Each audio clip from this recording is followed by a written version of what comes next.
Franklin with the Life Cycle Institute, and welcome to today's topic on learning, the power of the pen.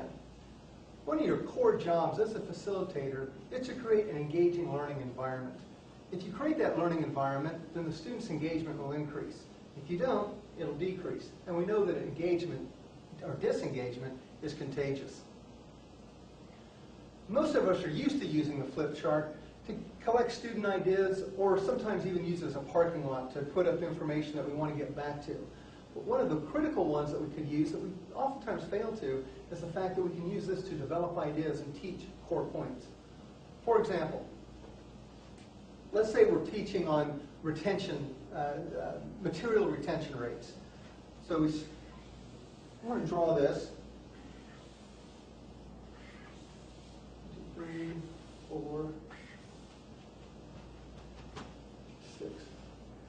That we know that students, for material that they hear,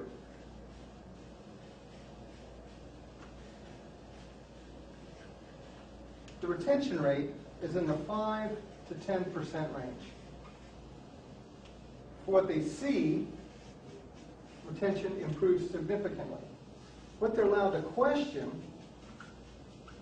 creates even greater retention. If they discuss it, do it, or at best, teach it, we can get retention rates upwards of 90%. Now, let me step out of facilitator mode and let's review the method I just used. The fact that, first off, that I've developed this model in real time allows the students to follow the development and includes both the hearing and the saying at the same time. When you show a model on PowerPoint that appears all at once, they've got to absorb the whole thing at once. And generally, you're going faster than they can absorb it. This allows them to understand the material, where it starts and where it ends up. Second, it just improves the student interaction. It's now the facilitator and the student, and it gives you a chance to look around the room and see who's following you when you do this. Third, the fact that you're drawing it, you'll oftentimes see the majority of your class mimic this, and they will draw this in their notes, which greatly, they get into the doing part of it, where they're drawing parts of this. That will greatly increase their retention. And then the next one is the reason I really enjoy this method, is I can place it on the wall and refer to it in the future throughout the class. So if there's core learnings in this, we can reinforce it through the class by just referring to it on the wall. Oftentimes, you'll see the whole wall filled up with different models as they're developed. And making the connections between them increases the learning and the retention.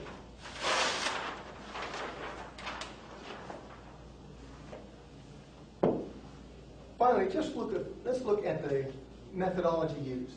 One is use colors. There's lots of colors. Feel free to use as many as you want to use. But use colors. It makes it more visually stimulating.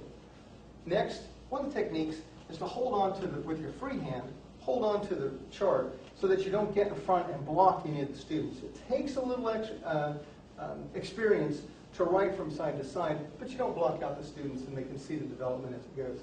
And the last one, I'll share this one if you don't tell anybody, is you can write yourself notes if you want to remember exactly what the steps are. You can write yourself notes. Generally, I've used a pen here, but you can use a pencil just so you don't forget where you stand. So in your next class, feel free to be different. Be bold.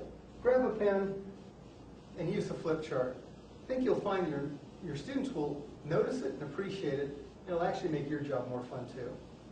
I'm Scott Franklin with the Life Cycle Institute. If you care to find out more about learning, leadership, or change, please contact us at education@lce.com. Thank you.